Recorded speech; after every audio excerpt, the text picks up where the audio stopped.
UP के गोंडा से है। गोंडा में शनिवार को सूबे के प्राविधिक शिक्षा मंत्री आशीष पटेल ने निर्माणाधीन राजकीय इंजीनियरिंग कॉलेज का निरीक्षण किया। कार्य कर रही कार्यदायी संस्था C&DS के एक्सचेंज को हिदायत देते हुए कहा कि बचा हुआ कार्य शीघ्र पूरा कराएं और निर्माण कार्य में गुणवत्ता से कोई समझौता नहीं होना चाहिए। मंत्री ने कहा कि सभी मानकों को पूरा करते हुए कॉलेज का निर्माण कराया जाए। इससे पहले उन्होंने कलेक्ट्रेट चौराहा पर स्थित डॉक्टर भीमराव अंबेडकर जी की मूर्ति पर माल्यार्पण किया। उसके बाद उन्होंने विधायक निधि से सरदार पटेल सेवा संस्थान के पुस्तकालय भवन का शिलान्यास भी किया। कैसा कार्यक्रम था आपका युद्ध स्तर पर दौड़ा यहाँ था? आप पूछेंगे? नहीं ठीक है, आप भी तो इसी में शामिल है। नहीं अच्छा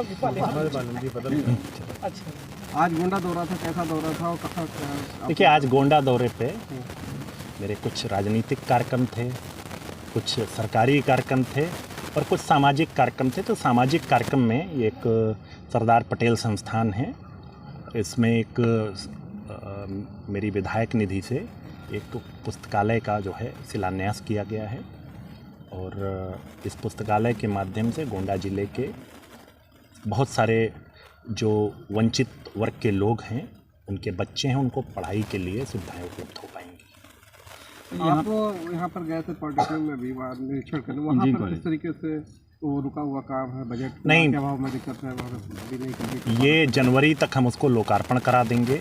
किसी प्रकार की कोई रुकावट नहीं है और जो जैसे ही उन्होंने अपना उपभोग प्रमाण पत्र भेजा है उस पर कार्रवाई प्रारंभ हो गई है और मुझे लगता है कि कुछ ही दिन में जो अग्रिम किस्त है वो करके हम लोग जनवरी में उसको कर देंगे। लेकिन आपको सूचना दे रहा हूँ, गोंडा जनपद के लिए गौरव का विषय है कि इंजीनियरिंग कॉलेज में इस कैंपस पे तो नहीं, लेकिन गोंडा इंजीनियरिंग कॉलेज के नाम से दूसरे कैंपस में इसी सत्र से 2023-24 से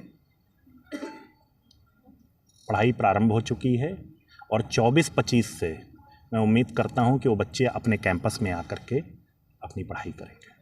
अंबेडकर नगर में उन लोगों को पढ़ाई की जा रही है। अंबेडकर नगर में मंत्री जी, समाजवादी पार्टी के एक वरिष्ठ नेता हैं स्वामी प्रसाद मौर्य, स्वयं को बुद्ध का अनुयायी बताते हैं और लगातार वो सनातन धर्म के ऊपर, रामायण के ऊपर और तमाम ऐसी गंभीर टिप्पणियां करते हैं, जिसके बाद माहौल गर्म होता है। क्या कहेंगे? देखिए, इस पे तो मेरा और मेरी पार्टी का, मेरी नेता का स्पष्ट मत है। हमारी पार्टी केवल किसी एक धर्म पे नहीं, किसी भी धर्म पे टिप्पणी को न वो करती हैं, न पसंद करती हैं और न ऐसी टिप्पणी करने वाले किसी व्यक्ति का समर्थन करती हैं। हमारी पार्टी का स्पष्ट मत है कि हम सामाजिक न्याय की बात करने वाले लोग हैं, वंचित वर्ग की लड़ाई लड़ने वाले लोग हैं। हमें इस तरह की टिप्पणी में ना कोई इंटरेस्ट है और ना ही इस प्रकार की हम टिप्पणी के कोई समर्थन करते हैं, बल्कि मेरी सिर्फ इतनी अपेक्षा है कि हम प्रगति की ओर आगे बढ़ें, सबके विकास की ओर आगे बढ़ें और समाज एक कैसे रहे इस पर चिंतन करना चाहिए। क्या सलाह देंगे अगर आप उनको सलाह दें? मुझे लगता है मेरे शब्दों में जो मैंने अभी शब्द बोले हैं उसमें सब कुछ छुपा हुआ है।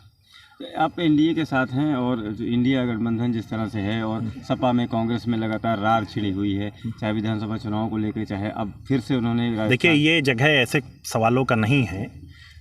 ये हम एक सामाजिक कार्यक्रम में आए हैं, लेकिन मैं आपको इतना ज़रूर बता दूं कि जब आप सिर्फ सत्ता के लिए किसी चीज़ को फार्मूला बना करके चलते हैं तो उसका रिज़ल्ट जनता जो है नकारात्मक रूप में ही देती है। चाहे 14 हो, चाहे 17 हो, चाहे 19 हो, चाहे 22 हो, 24 में भी हम 80 की 80 सीटें जीतेंगे यहाँ से। राजभर का लगातार उनका तो ये भी कहना है कि नेता दो मुँहे होते हैं। मैं सिंगल मुँह का सांप हूँ, हम एक ही तरफ हैं और हमेशा एक तरफ रहेंगे। अपने विचारधारा के साथ, अपने सामाजिक न्याय के जो विषय हैं, हमारे नेता उनके साथ हैं।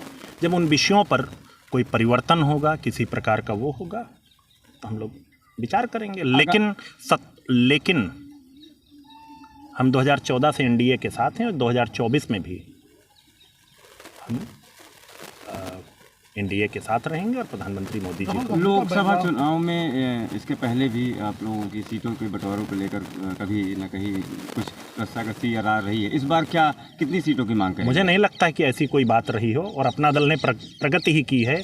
आज उत्तर प्रदेश में 2 राज्य स्तरीय मान्यता प्राप्त दलों में से एकमात्र दल अपना दल भी है, तो इसमें कोई हमारा विवाद का विषय ही नहीं है और हम तो एनडीए के साथ ही हैं।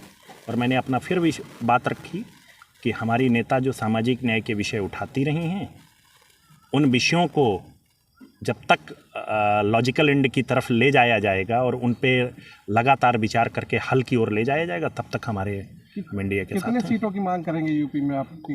अपना दल 80 की 80 सीटों पर तैयारी कर रहा है और जहां वो लड़ेगा वहां पर अपना दल लड़ेगा और जहां पर सहयोगी दल लड़ेंगे उनको जिताने का काम करेगा। कल विश्व कप का फाइनल है, भारत जीत रहा है, जीत किसी काम ना लग रहा है। बहुत अच्छा सवाल आपने पूछा।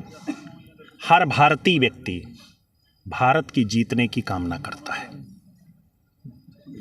एक आखिरी क्वेश्चन, जिस तरीके से राहुल गांधी 5 राज्यों में चुनाव हुआ, दावा कर रहे हैं कि भाजपा की आधी गायब हो रही है और फिर से कांग्रेस वापस बैक हो रही है, तो उसमें एक कंट्रोवर्सी है और उन्होंने कहा मैंने मोदी जी के चारों पहियों को हमने पंचर कर दिया गाड़ी के। मैं तो 3 दिसंबर को आपको बताऊंगा कि चारों पहिए पंचर हुए हैं या सामने वाली गाड़ी जो है लड़ी भिड़ी दिख रही है। इंतजार कर